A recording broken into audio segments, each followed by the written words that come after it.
So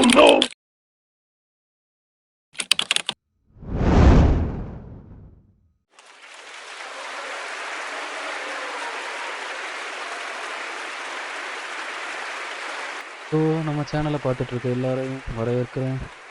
already நான் இதுக்கு முன்னால் ஒரு வீடியோ போட்டிருக்கேன். அதை பார்க்காதவங்களு கண்டிப்பாக அந்த வீடியோ போய் பாருங்கள். நான் சேனலில் டிஸ்கிரிப்ஷனில் லிங்க் தரேன். எனக்கு சப்போர்ட் பண்ணுங்கள்.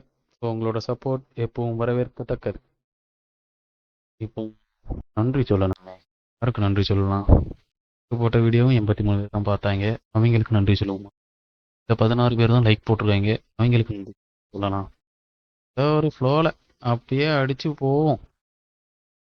ஆனோடா மைண்ட் வாய்ஸ் ஏன் இவ்வளோ கேவலமாக இருக்குது? கடவுளே, என் மைண்ட் வாய்ஸ் உங்களுக்கு கேட்டுருச்சா? எனக்கு மட்டும் இல்லை மானிடா, இங்கே இருக்கிற எல்லாருக்கும் அது கேட்குதுடா. வெங்காயம், இதுக்கு நீ வாயை திறந்து பேசிட்டு போக வேண்டியதானடா. சரி, நம்ம அனுப்பணுமே. சரி ஃப்ரெண்ட்ஸ், வேற ஒன்றும் இல்லை, நம்ம ஃப்ளோவாகவே ஆரம்பிச்சிருவோமே. இப்படி தான் இடையில ஒரு நாள் என்னைக்கு இன்னும் மறந்து போச்சு. ஸோ இந்த நாளில் நாள் சரியா என்ன நாங்கள் பிளான் போட்டோம்னா, நல்லா சாப்பிட்லான்னு ஐடியா உண்டு. நாங்கள் ஒரு 4 பேர் சேர்ந்துட்டு சாப்பிட்லான்னு ஐடியா போட்டு கேரளாவில் போய் சாப்பிட்லான்னு ஐடியா போட்டோம். அப்புறம் சரின்னு ஒரு 4 பேர் ரெடியானோம். டைம் போக போக 4 பேர் 7 பேர் ஆயிட்டு. அப்போ எனக்கே சாக்கு, பயங்கர சாக்கு. 7 பேர் வாரேன்னு இருக்கானுங்களா, சும்மா இருக்குமா? பொதுவாகவே நம்ம ட்ரிப்பு போட்டாலே கேன்சல் ஆகும். அதே ஒரு வகையில் சாப்பிட போகணும்னு போட்ட ட்ரிப்பு மட்டும் சக்ஸஸ் ஆகிட்டுன்னு வைங்களாம். யாரு 4 பேர் போகிறோன்றது மட்டும் சக்ஸஸ், இப்போ இன்னும் சக்ஸஸ் ஆகலை. ஸோ நம்ம 7 பேர் போவோம் ரெடி ஆயிடுச்சு. கரெக்டாக காலைல 11 மணிக்கு கிளம்புவோம்னு சொல்லி 10 மணிக்கு வண்டி ஸ்டார்ட் பண்ணுறோம். 7 பேரில் பைக் வேண்டாம், காரில் போகணும் ஒரு முடிவு எடுத்து, சரி கார்லேயே அப்போ போயிடுவோன்னு கன்ஃபார்ம் பண்ணியாச்சு. அப்போ ஃபஸ்ட்டு ஒரு 3 பேரை பிக்கப் பண்ணிவிட்டு எப்போவுமே எங்கள் கூட வராத ஒருத்தன் வாரேன்னு சொல்லியிருக்கான். அப்போ அவனுக்கு ஃபோன் அடிச்சுட்டு, மச்சான் எங்கே இருக்க? நாங்கள் வந்துட்டோம், நீ வந்தனா போயிடலாம். 3 பேர் பிக்கப் பண்ணியாச்சு, நீயும் வந்தனா 4 ஆச்சு. அடுத்து இன்னும் 3 பேர் தான் 2 பேர் பிக்கப் பண்ணணும்னு. கணக்கு தப்பாக இருக்குல்ல? இப்போ 3 பேர் பிக்கப் பண்ணணும். இல்லை, 2 பேர் தான். நான் இருக்கேன்ல, நான் எங்கே போனேன்? நான் தானே டிரைவர் வண்டியில். அப்போ நீ வந்தானே இன்னும் 2 பேர் தான் மச்சான் பிக்கப் பண்ணணும் அப்படின்னு. அவன் உடனே மச்சான் ஒரு 1/2 மணி நேரம் வெயிட் பண்ணி இப்போ வந்துடுவேண்ணா. சரி தான், வராதவன் வாரேன்னு சொன்னான், அதே அதிசயம். இல்லை அவன் டைமுக்கு வந்தால் உலக அதிசயம் இல்லை. அப்போ சரி வெயிட் பண்ணுவோம்னு சொல்லி ஒரு டீ கடைக்கு போகிறோம். போகிற வழியே இன்னும் 2 பேரில் இன்னொருத்தனை பிக்கப் பண்ணிட்டோம். இன்னொருத்தன் நேராக டீ கடைக்கே வாரேன்ட்டான். போய் ஆளுக்கு ஒரு கப் டீயை குடிக்கிறதுக்கு டீ வாங்கி வச்சுருக்கோம். 1/2 மணி நேரம் டைம் பாஸ் பண்ணோம்ல நம்ம. அப்போ ஒரு 1/2 மணி நேரம் ஆயிடுச்சு. நான் ஃபோன் அடித்தேன், மச்சான் பக்கத்தில் வந்துட்டேன்னா. அப்போவே தெரிஞ்சுட்டு இன்னொரு 1/2 மணி நேரம், நமக்கு தெரியாத இவனை பற்றி. அப்போ 1/2 மணி நேரம் ஆயிட்டு, இனி இந்த டீ கடையிலே இருக்க முடியாதுல்ல, ஒரு கப்பு டீக்கு எவ்வளோ நேரம் தான் இருக்குது. அதனால என்ன பண்ணலான்னு நான் முடிவு எடுத்தேன்னா, எல்லாருக்கும் இன்னொரு டீ அப்படின்னு சொல்லி கூட 1/2 மணி நேரம் இன்னொரு டீயை போட்டுட்டு இருந்தோம். கடைசியாக ஒரு வழியாக வந்துட்டான். அவன் வரதுக்கு முன்னாலே சொல்லிட்டேன், மச்சான் வண்டி நின்றோம், தள்ளது கால் இல்லை, மறக்காம வந்து ஏமாத்திராதன்னு. அவன் கண்டிப்பாக வருவேண்டான்ட்டான். அப்பாவோட வண்டி தள்ள ஆல்ரெடி ஆயிட்டு அப்படின்ட்டு போயாச்சு. நம்ம பொதுவாக வண்டி இப்படி தானே தள்ளுவோன்னு சொல்லி தானே கூப்பிட்டு போகிறது இல்லை யாரையும் அப்படின்ட்டு கூப்பிட்டு போயாச்சு. எல்லாம் சும்மா சொல்கிறேன்னு நினச்சிட்டு வந்தானுங்க. போயிட்டே இருக்கோம், பாதி வழியில் வண்டி கியரு ஜாம் ஆயிடுச்சு. நான் இப்படி இப்போ நிலத்துலையும் பார்த்து, மச்சான் கியர் உள்ளல வண்டி ஜாம் ஆகிட்டேன். சும்மா விளையாடாத மச்சானே போட்டுன்னு ஒருத்தன் சொல்கிறான். எனக்கு இங்கே ஜாம் ஆகி நடு ரோட்டில் நிற்கும். திரும்பியும் போக முடியாது, போக வேண்டிய இடத்துக்கும் போக முடியாது, நடு ரோட்லையும். அவன் உடனே கொஞ்ச நேரம் சும்மா விளையாடாத மச்சான் எடு அப்படி வண்டின்றா. மறுபடியும் இது உண்மையிலே ஜாம் ஆகிட்டல, பாரில் எனக்கு ஈர போட்டு காட்டும்.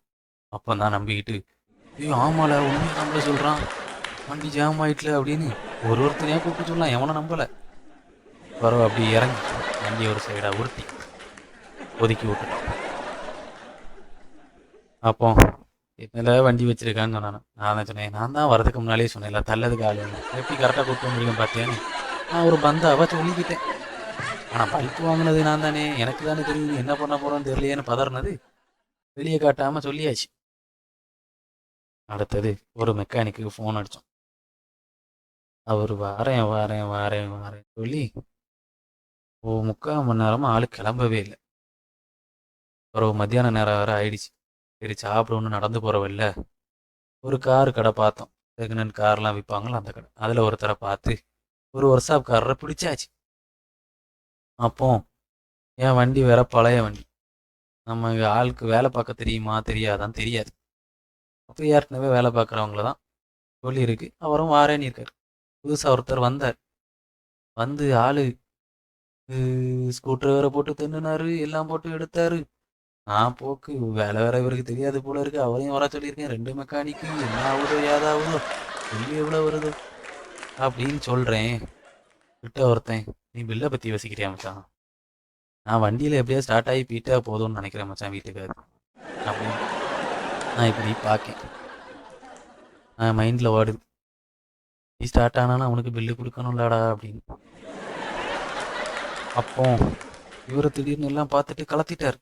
அப்போ அடித்தேன், அப்பாடா அப்போ வேலை தெரிஞ்சவர் தான். அப்போ அங்கேருந்து வர சொல்லாங்க, ஏன்னா அவர் வர்றது ஒரு 15 கிலோமீட்டர் தாண்டி வரணும். ஃபோன் அடிச்சு, ஆனால் இப்படி இன்னொரு மெக்கானிக்கை கூப்பிட்டுட்டேன், வர வேண்டாம் பார்த்துக்கிடுங்க, அவருக்கு பார்த்துட்டு இருக்காருனே, நான் அதுக்கப்புறம் வேணா சொல்கிறேன் அப்படின்னு. சரி அப்படின்ட்டு வச்சுட்டார். இவர் கலத்தினவர் கொஞ்ச நேரமாக பார்க்கேன், ஒன்றும் மாட்டலை. ஏறு ஏன் ஸ்டக் ஆயிடுச்சுன்னு அவருக்கும் தெரில எதனாலன்னு கொஞ்ச நேரமாக அடிக்காரு. பார்த்தேன், சரி அவசரப்பட்டுட்டோண்டா அப்படின்னு அப்போதான் புரிஞ்சு. பிறகு சரி நம்ம இப்படி வேடிக்கையை பார்த்துட்டு இருந்தா நல்லா இருக்காது, நமக்கு தான் கொஞ்சம் தெரியுமே வேலை அப்படின்ட்டு ஒரு லாக்கை காட்டி கொடுத்து, நமக்கு தான் வேலை தெரியும்னு காட்ட வேண்டாமே அவருக்கு தெரியலைன்ற மாதிரி யோசிச்சுக்கிட்டு அதை நான் சுக்கா சொல்லி சொல்லி பார்த்துட்ருக்கேன். அவர் அப்படியும் அதை இதாக்கலை. பார்த்தேன் நேரம் வேற ஆகுது, என்னடா நம்ம வேலை எப்படின்னு கணிக்க குறை சொல்ல முடியாது, நம்ம வண்டி பழைய வண்டி. அப்படி நடந்துட்டு இருக்கு. இங்கே என்னென்னா வண்டியில் பின்னால் இருந்து எல்லாம் படுத்து தூங்குது. நாங்கள் ஒரு 3 பேர் மட்டும் அதை வந்து பார்க்க அவர் ரெடி பண்ணிடுவாங்க. மற்றதெல்லாம் அழகாக ரிலாக்ஸாக படுத்து தூங்க ஆரம்பிச்சிட்டானுங்க. ஓ ஓ சேட், என்ன எதுக்கு வந்தோம் என்ன நடந்துட்டு இருக்குன்னே தெரியாமல் எல்லாம் தூங்குது இந்த இடத்துல. அதையும் விட்டுட்டு பிறகு நான் அவருக்கு டைரெக்டாகவே இந்த லாக் இருக்கலானே இதை குத்தி விட்டுருங்க உள்ளே போயிடும் அப்படின்ட்டு கை வச்சு அமைக்கி நானே உள்ளே தள்ளிட்டேன். அடுத்தது உள்ளே போட்டுட்டோம், ஒரு வழியாக கியரை ரிலீஸ் பண்ணிட்டோம். அப்பாடா வேலை முடிஞ்சுடா அப்படின்ட்டு மேலே கியர் பாக்ஸ் கவரை தூக்கி ராடோட போட்டார். பரவாயில்லடா அவருக்கு வேலை தெரியுதுடா ஓரளவுக்கு, ஏன்னா அந்த இது போட கஷ்டமாக போட்டார். அப்போ யோசிச்சுட்டு கரெக்டாக நான் ஃபஸ்ட்டு ஃபோன் அடித்த ஒர்க் ஷாப்காரர் இங்கே வந்துட்டார். வந்துட்டு எனக்கு ஃபோன் அடிச்சேன்னா ரெடி ஆகிட்டேன். ஆமாண்ணா இப்போ தான் தட்டி எடுத்தாங்க, கவரை போட போகிறாங்க, ரிலீஸ் ஆகிட்டு அப்படின்னு. அப்போ அவர் நீங்கள் எங்கன்னு இருக்கீங்கன்னு கேட்டால், நான் இந்த இது வந்துட்டேன் தேட்டர் பக்கம் அப்படின்னு. அப்போ வரணுமான்னு கேட்டார். வந்துடுறீங்களானே, நீங்கள் தான் எப்போ வண்டி பார்க்குறது வாங்கண்ணே. இல்லை வேண்டாம் தட்டி ஆச்சுன்னா ஓகே அப்படின்ட்டு ஆள் நான் கிளம்புறேன்னு கிளம்பிட்டார். இங்கே வரல. நானும் சரி இவர் போட்டுட்டாருன்னு சொல்லிட்டு இருக்கேன். ஒருத்தன் வெளியே இருந்துட்டு, மச்சான் போட்டாச்சா அப்படின்னா. மச்சான் வண்டி ரெடி ஆகிடுச்சு அப்படின்னு சொன்னான். உடனே கூட உள்ள ஒருத்தன் சொன்னா, நீ வாய் வைக்காதன். நானும் அதை பெருசாக எடுக்கலை. அதுக்கு எஃபெக்ட் அடுத்தது தான் தெரிஞ்சு அவன் சொன்னது. வண்டியில் அவர் கேப்பை போட்டோன்னு ஸ்டார்ட் பண்ணா வண்டி நியூட்ரலில் மூவ் ஆகுது. ஃபஸ்ட்டு கியர் போட்டால் மூவ் ஆகாது, ஆஃப் ஆயிரும். எந்த கியர் போட்டாலும் மூவ் ஆகுது, ஆஃப் ஆயிரும். நியூட்ரலில் மூவ் ஆகுது. அப்பா என்ன செய்யனே தெரியல, என்னடா இது புதுவிதமாக மூவ் ஆகுதே, நானா பார்த்தப்ப கூட இப்படி மூவ் ஆகலேன்னு ஒரே இதாகிடுச்சு. மெக்கானிக் போட்டு இப்படி இருக்கு போக்கோ அப்படின்ற மாதிரி. அப்புறம் அவர் ஒரு இது சொன்னார், அதுக்கப்புறம் தெரிஞ்சிட்டு சரி ஆளுக்கு வேலை தெரியலை, இவரை வச்சு நம்ம தான் இதாக்கணும் அப்படின்ட்டு மறுபடியும் கலத்தியாச்சு. மறுபடியும் கலத்தி இது பண்ணி போட்டுட்டோம். அப்போ ஸ்டார்ட் பண்ணோன்னு நியூட்ரலில் மூவ் ஆகலை. அப்போ மறுபடியும் சரி மச்சான் ரெடி ஆகிட்டுன்னு சொல்லி திரும்பி பார்க்கேன், எல்லாம் வரிசையாக உட்காந்து ஆடார் இவன் விளாண்டுட்டு இருக்கானு. அவனுக்கு என்ன சொல்லதுக்குண்ணா, என்ன வேலை நடக்கு? கடைசியில் நானும் அந்த ஒர்க்ஷாப்காரனும் மட்டும் அதில் இருக்கும். இங்கே ஆடார் இவன் சைடில் போயிட்டு இருக்கு, ஜாலியாக சிரிச்சு சிரிச்சு விளாண்டுட்டு இருக்கானோ. கடைசியில் பார்த்தா அவனும் ட்ரிப்பை என்ஜாய் பண்ணுறானோ, நான் இங்கே இருக்கேன். சரி, நம்ம வண்டி நம்ம தான் இருக்கணும்ட்டு இருக்கோம். அப்பவும் அவன் ரெடி ஆகிட்டான் மச்சான். ஆமாம். அப்போ அவன் சொன்னான், மச்சான் வண்டி ரெடி ஆகிடுச்சு, அப்போ வண்டி இனி ஓடாது பறக்கும்னா. உடனே அதே வார்த்தையை மறுபடியும் அவன் சொல்கிறான், நீ வாய் வைக்காத தெய்வமே அப்படின்னு. நான் சிரிச்சுக்கிட்டே சேரல அப்படின்ட்டு வண்டியை ஸ்டார்ட் பண்ணுறேன். நியூட்ரலில் வண்டி மூவ் ஆகலை. ஃபஸ்ட்டு கியர் போடுறேன், வண்டி ரிவர்ஸில் போகுது. சரி, அப்போ ரிவர்ஸ் கியர் போடுறேன், வண்டி ஃப்ரெண்டில் போகுது. செகண்ட் கியர் தேர்ட் கியர் விழுதான்னு பார்த்தா கியரை விழல. என்னடா வந்த சோதனைன்னு ஆகிப்போச்சு. கடைசியில் மறுபடியும் அவரை களத்தை வச்சு மறுபடியும் போட்டு கடைசியில் பார்த்தேன், சரி இனி என்ன நடக்குதோ நடக்கட்டும் அப்படி இப்படின்னு அங்கேயே ஒரு 3 மணி நேரத்துக்கு மேலே ஆயிடுச்சு. 3-4 மணி நேரம் ஆயிடுச்சு. கடைசியில் ஒரு வழியாக எல்லாம் பார்த்து மறுபடியும் தட்டி நியூட்ரலில் வச்சு போட்டாச்சு. அப்போ அங்கே திரும்பிட்டு அவன் கேட்க ரெடி ஆகிட்டான். இல்லை மச்சானே என்ன, ஏன்னா பதட்டம், மறுபடியும் வாய் வச்சுட்டானா. அங்கே ஒரு பக்கம் ஆர்டர் இவன் மேட்ச் வேறு ஓடுது, அது வேற. ரெண்டாவது ஸ்டார்ட் பண்ணிட்டு அப்படி இருந்தேன், அவன் வாயை எவனும் திறக்க விடாமல் பார்த்துக்கிடுங்களேன்னு. ஃபஸ்ட்டு கியர் போட்டேன், கரெக்டாக மூவ் ஆகிட்டு. செகண்ட் கியர் போட்டேன், கரெக்டாக மூவ் ஆகிட்டு. தேர்டு கியர் போடலான்னு பார்த்துக்கும்போது ஒரு பதட்டம். தேர்டு கியரில் தான் ஸ்டக் ஆச்சு. மறுபடியும் போட்டு ஸ்டக் ஆகணும் அப்படின்ட்டு தேர்டே போடாமல் டேரெக்டாக ஃபோர்த்து போட்டு ரிவல்ஸும் போட்டு கரெக்டாக மூவ் ஆகிட்டு. மூவ் ஆனோன்னே வெளியே போய், ஏய் எல்லாம் வேலை செய்து கரெக்டாகிடுச்சு, தயவு செய்து நீ வாய் வச்சிடாதான் அவனை பார்த்து சொல்லிட்டேன். ஒன்றுவேன் இதாண்டா சாக்குன்னு என்ன தெரியுமா செஞ்சோன்னே, வண்டியில் ஏறி இருந்துக்கிட்டு மச்சான் வீட்டுக்கு போகுமான்னு. வீட்டுக்கு போகிறோமா, நம்மளாவது பிளானை இனி கேன்சல் பண்ணுறது. அது போகிறோம், சின்ன இடத்துக்கு போகிறோம், தின்றோம், வாரோம், பின் வச்ச காலை பின் வைக்கக்கூடாதுடா அப்படின்ட்டு வண்டி எடுத்துட்டு ஃப்ரெண்டில் போயாச்சு. போகிற வழியெல்லாம் தேர்ட் கியர் போடுறதே கிடையாது, செகண்டு ஃபோர்த்து தான் டேரெக்டாக. வண்டியை கொண்டு போயிட்டோமே. ஆனால் அவனை பேச விடக்கூடாதுன்னு இவன் இருந்துட்டுனால ஆடாரி விளாண்டுட்டு இருக்கானு. இங்கே வண்டியை நம்ம கஷ்டப்பட்டு ஓட்டினா இவனும் ஆடாரி விளையாடுறானு. அதுக்கு சாக்கு மச்சான் அவன் வாயை திறக்கக்கூடாது இல்லைன்னு. எப்படி இருக்கும் பொய்யால, நீங்கள் மட்டுமாடா என்ஜாய் பண்ணுறீங்கன்னு அடிக்கடி வண்டி ஓட்டிட்டு திரும்பி பார்த்துருவேன். அங்கேருந்து ஒரு சவுண்ட் வரும், டேய் அவன் திரும்பி பார்க்காமல வண்டி எங்கேயா கொண்டு விட்டுருவான்ல, அவன்கிட்ட அவனாவது பேசுங்கள. இப்படி ஒரு பதட்டத்திலேயே கொண்டு போய் சேர்த்துருக்கேன் அவனால. சரி, பொதுவாக நம்ம சாப்பிட போனாலே நமக்கு வர்ற பிரச்சனை காசு தானே. அங்கே போயாச்சு, எல்லாம் கம்மியாக ஆர்டர் பண்ணிட்டு சாப்பிடும்போது மச்சான் எல்லாரும் பங்கு பிரிச்சு ரூபா கொடுத்துருவோம், அப்போ நல்லா சாப்பிடுவோமே அப்படின்னு ஒருத்தன் சொன்னான். இப்போ யார்கிட்டல அவ்வளோ பட்ஜெட் இருக்குன்னு ஒருத்தன் சொன்னான், நான் கிரெடிட் கார்டு வச்சுருக்கேன், எல்லாரும் ஷேர் பண்ணி ரூபாயை தந்துடுவீங்கன்னா நம்ம ஸ்வைப் பண்ணிடுவோம் அப்படின்னா. இது போதாதா இந்த ஒரு வார்த்தை நமக்கு? ஒரு ஆனந்தம், அவ்வளோதானே மச்சான். இப்போ பாரு ஆர்டர்னு போடு, வீட்டி தள்ளியாச்சு. வயிறு முட்டை எல்லாம் சாப்பிட்டு 4500 வருது பில்லு. அப்போ இன்னொருத்தன் சொல்கிறான், மச்சான் 500 கம்மியாக இருக்குல்ல, ரவுண்டாக போடு 5000 ஆக்கிடும்னு. மறுபடியும் ஆர்டர் போட்டு ரவுண்டாக 5000 ஆக்கிட்டேன். வயிறு முட்டை சாப்பிட்டு திருப்தியாக சொல்கிறேன், ஒரு வழியாக பிளானை கேன்சல் பண்ணாமல் முன் வச்ச காலம் முடிச்சிட்டோம்டா, அடுத்தது இன்னொரு இடம் தான் பாக்கி இருக்கு அப்படின்னு கோவலம் போகலான் இருந்தோம். அப்போ சரி வெளில கட்டப்போம், கையெல்லாம் கழுவிட்டு வெளியே நிற்கிறேன். தலைவர் கார்டை கொண்டு போய் நீட்டானே ஸ்வைப் பண்ணுறது. அவர் சொல்கிறாரு, டைப்பிங் மிஷின் இல்லைண்ணே அப்படின்னு. எனக்கு இடி விழுந்து, என்னடா இப்படி பண்ணுறீங்க, அவன் கார்டு இருக்குன்னு சொன்னதில் தானடா ரவுண்டாக வேற ஆக்கணும், எக்ஸ்ட்ராவாக இல்லாடா சாப்பிட்டோம் அடுத்தது அப்படின்னு யோசிச்சுட்டு இருக்கேன். எல்லாம் இடி விழுந்து நிற்கி எல்லாத்துலேயும் மொத்த ரூபாயும் கையில் இருக்கிற சேர்த்தாலும் அவ்வளோ வராது. இந்த மாதிரி நேரத்தில் பாதுகாக்கனே எங்கள் கூட ஒருத்தன் இருக்கான். இல்லடா நான் ரூபா கொடுக்கேன், பரவாயில்ல எனக்கு எல்லாரும் அனுப்பி விடுங்கன்னு அவன் பே பண்ணான். இல்லை அன்னைக்கு கேரளத்து கதக்களி தான் எங்களுக்கு. எங்கள் நிலைமையை நினச்சா ஓ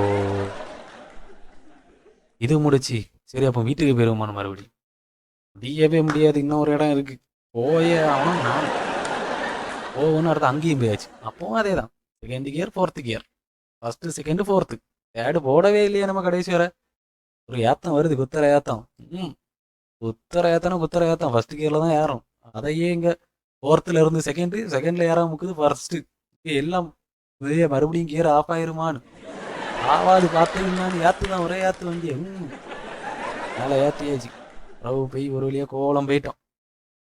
அங்க போய் இருந்துக்கிட்டு லைட்டா பசிக்குதே அப்படின்னு உடனே அப்படி ஆடு இருக்குன்னு சொன்னாலும் அவனை அப்படியே கூப்பிட்டேன். அதான் அடுத்த ரவுண்டு சாப்பிடுவோமா அப்படின்னு. சாப்பிடுவோமே ஷேர் பண்ணி அனுப்பிட்டா பிரச்சனை இல்லை. அங்கேயும் போய் சாப்பிட உட்காந்து அவன் கையிலையும் ஒரு பில்லு 2000 ரூபா அடுத்தது. அடுத்த பில்லு 2000 ரூபான்னு தீர்த்துட்டு மொத்தத்தில் அன்னைக்கு சேம சாப்பாடு. நாங்கள் எல்லாரும் முதல் தடவை பிளான் போட்டு சொதப்பிட்டு நினச்சி அதை சக்ஸஸ்ஃபுல்லாக அந்த பிளானையும் முடித்தது அன்னைக்கு தான். ராத்திரி கிளம்பிட்டோம். ஒரே பாட்டு வண்டியில் பாட்டை போட்டு பாடிட்டே வாரோம். ஜாலியாக வாரோம். அன்னைக்கு வந்துட்டு மறுபடியும் டீ கடையில் வச்சு எல்லாரையும் கிளப்பி விட்டாச்சு. கிளப்பி விடும்போது என் மைண்ட் வைஸ் இன்னைக்கு தாண்டா முத எல்லாரும் சேர்ந்து வந்தானு. ஒன்றும் இவனுங்க சேர்ந்து வரமாட்டானுங்க. சேர்ந்து வந்தா வண்டி மக்கர் பண்ணுது. வண்டி மக்கர் பண்ணலன்னு போயாச்சுன்னா காசு அடி வைக்காண்டி. இந்த வாட்டி எல்லாமே வந்தும் ஒரு வழியா பிளானை சக்சஸ்ஃபுல்லாக முடிச்சிட்டோன்னு மன நிம்மதியோட சந்தோஷமாக எல்லாரும் வீட்டுக்கு கிளம்பிட்டோம். இது ஜோக்கு, அழக்கூடாது, சிரிக்கணும்.